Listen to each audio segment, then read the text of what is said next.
Saudara-saudara, selamat Natal. Semoga hati kita diliputi sukacita dan kehangatan Natal pertama ketika bayi kudus Yesus Kristus lahir di dunia.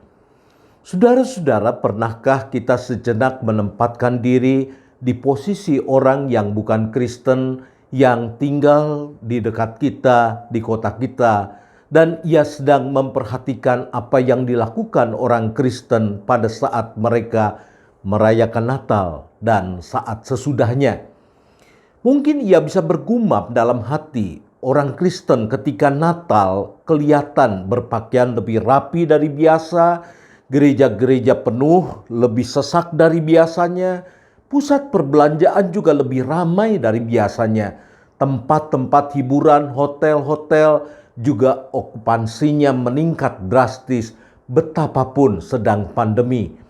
Sebab bukan hanya orang Kristen saja yang beraktivitas lebih dari biasanya, tapi juga orang-orang yang bukan Kristen memanfaatkan libur Natal dan sesudahnya untuk refreshing dari kepenatan hidup. Rumah yang besar ataupun rumah yang kecil nampak dihias dengan pernak-pernik Natal. Bahkan ada rumah yang memasang lampu kerlap-kelip di seluruh halaman dan bagian depan rumahnya. Beberapa gereja melakukan aksi kasih, pelayanan sosial. Ada yang kegiatannya jauh keluar kota, keluar pulau. Ada yang dilakukan di sekitar gedung gerejanya. Tetapi ada juga yang tidak membuat kegiatan sosial apapun.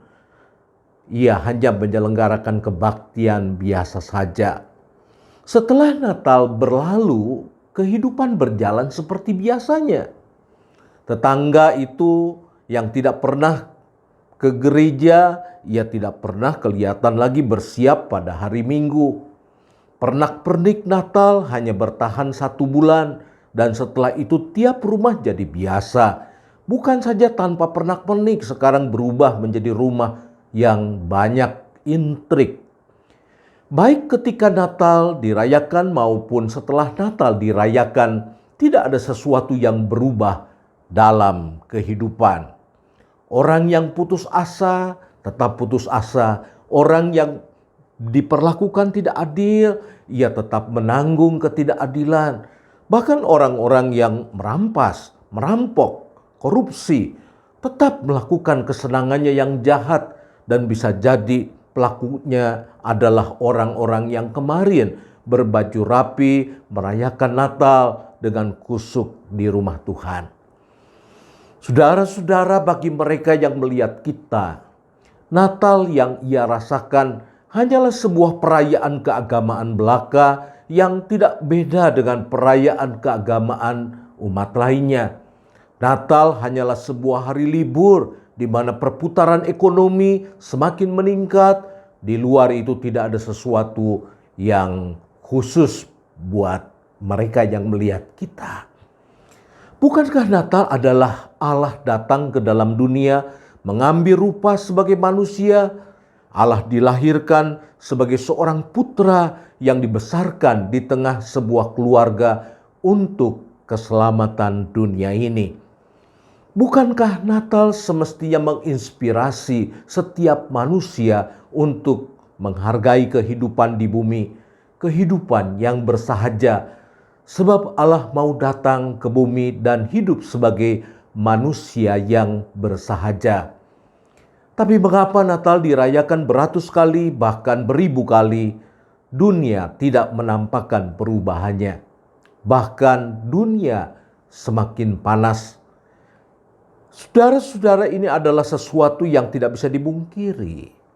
Bukan semata-mata karena efek rumah kaca belaka, tapi dunia semakin panas oleh karena keserakahan akan harta, akan kuasa, dan dua keserakahan ini sering berkelindan dan membuat suhu bumi menjadi tidak terkendali. Bagaimana kelahiran Yesus memberi dampak bagi kehidupan? Ini sesuatu yang penting. Sebab misi Allah dalam Yesus adalah untuk menyelamatkan kehidupan. Untuk itu mari kita turut ambil bagian, menggaungkan nyanyian para malaikat di padang belantara ketika ia menyanyi bagi para gembala. Kemuliaan bagi Allah di tempat yang maha tinggi dan damai sejahtera di bumi di antara manusia yang berkenan kepadanya. Lukas 2 ayat 14. Saudara-saudara yang dikasihi Tuhan, kita menggaungkan nyanyian para malaikat itu melalui perubahan hidup kita. Dunia akan berubah apabila dimulai dari perubahan hidup kita. Tuhan Yesus memberkati.